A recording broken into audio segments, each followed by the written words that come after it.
There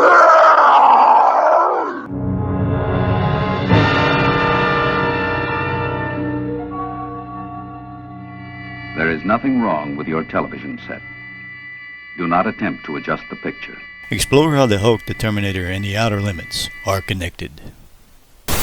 Hey, it's TV Crazy Man here, aka Tim Free, author of science fiction novels like The Time Cruisers and really cool, funny graphic novels like Caveman Comics, Monkey Monster Man, and let's see, what was the other one? The Subliminals, yeah, which can be found on Amazon, by the way. Today, I'm going to talk to you about one of my favorite comic books of all time, The Incredible Hulk 286, and I'm going to tell you how it connects somehow to the Terminator and the Outer Limits. Since all these stories have something to do with a post-apocalyptic future, I thought I would talk to you from a post-apocalyptic future. You are about to participate in a great adventure. You are about to experience the awe and mystery which reaches from the inner mind to the outer limits. In case you're not familiar with it, The Outer Limits was a 1960s black and white science fiction anthology series. In September 1964, an episode of The Outer Limits called Soldier, written by the great Harlan Ellison, debuted. Now, in this Outer Limits episode, a soldier from the future, played by Michael Ansara, goes back to the past, only to die at the hand of another soldier from the future. In Ellison's Outer Limits story, the soldier is intent on one thing and one thing only, to kill the enemy. His helmet gives him battle instructions, he has a laser gun that never needs reloading, and he speaks in a futuristic, broken type of English. Now, these same characteristics were mirrored in the 1983 issue of The Incredible Hulk number 286, which also featured a future soldier coming to the past. Coincidentally, the actor Michael Ansara also played a Klingon named Kang on Star Trek, and the soldier in the Hulk story worshiped Marvel Comics Kang. It's kind of weird, huh? So according to the story in the comic book, it's the 41st century and war is raging everywhere, just like on the Outer Limits episode. And everyone is the enemy. Now, in the Outer Limits story, war was waged by two parties. Each party fought for his government. The soldier was loyal to the state. He put it something to the effect, the state is all, and all is the state. The soldier in the comic is struck by an enemy rifle fire, and lightning from a gamma storm sends him back to the past, into the library of Bruce Banner, who at this time controls the power of the Hulk, while maintaining his own intellect and personality. And this was back in 1983. Now, lightning is a variable in the time travel element of the story, just as it was in the Outer Limits and in the Terminator.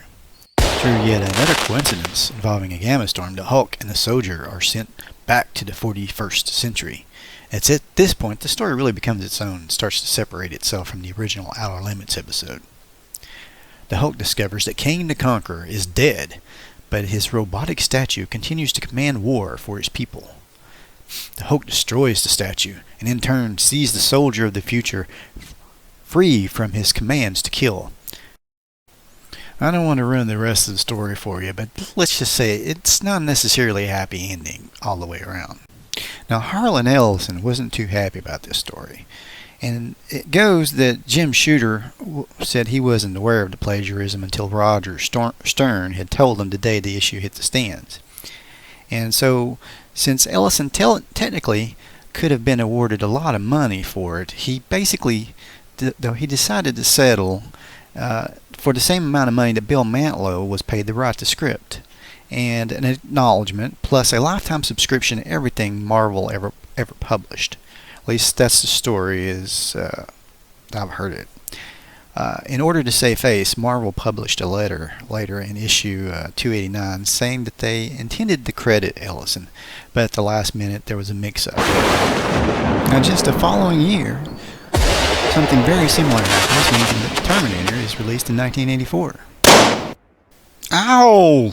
Sit quietly and we will control all that you see and hear. And while Harlan Ellison didn't sue Marvel Comics, he did sue over the Terminator movie and all of its similarities to his story on Outer Limits.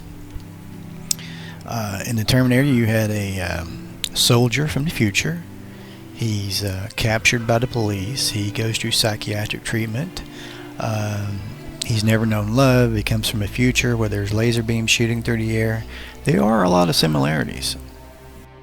Now, according to Harlan Ellison, he settled out of court and he got about somewhere between $65,000 to $75,000, and he got credited for all future releases of Terminator.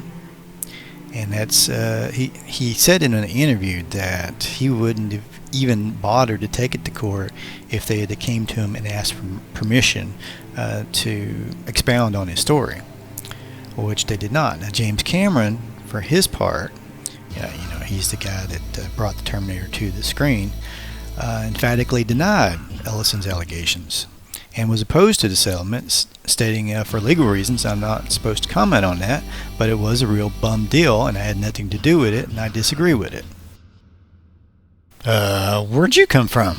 Oh, hey, I'm from the future. Well, you look a lot like me. Well, duh, I am you. What do you mean you're me? Well, it took me a while, but I finally finished the Liberty Ace book, you keep telling everybody about. Oh, am I rich, bro? Beyond my wildest dreams? Nah, I can't tell you. What do you mean you can't tell me? If I told you, it may not happen. Well, anyway, folks, the Liberty Ace book I'm working on has a lot of similarities to what we've been talking about today. It's about a hero who's an astronaut. He's definitely not a soldier because I don't get sued, And he's travels to the world in the future in a post-apocalyptic Earth. And he ends up finding out that he's got to go to our time in order to solve the problem of what went wrong in our world in the future, So that was terrible. Is that the best you can do? Gee, I've heard about being your own worst critic, but geez. Well, folks, thanks for watching, and please subscribe and hit the bell for future notifications to support this channel. We'd like to get as many subscribers as we can so we can keep bringing you content and make you laugh and inform you and just because, well, you screwed that up. I never liked me then. I don't like you. I don't like you either. I like you less.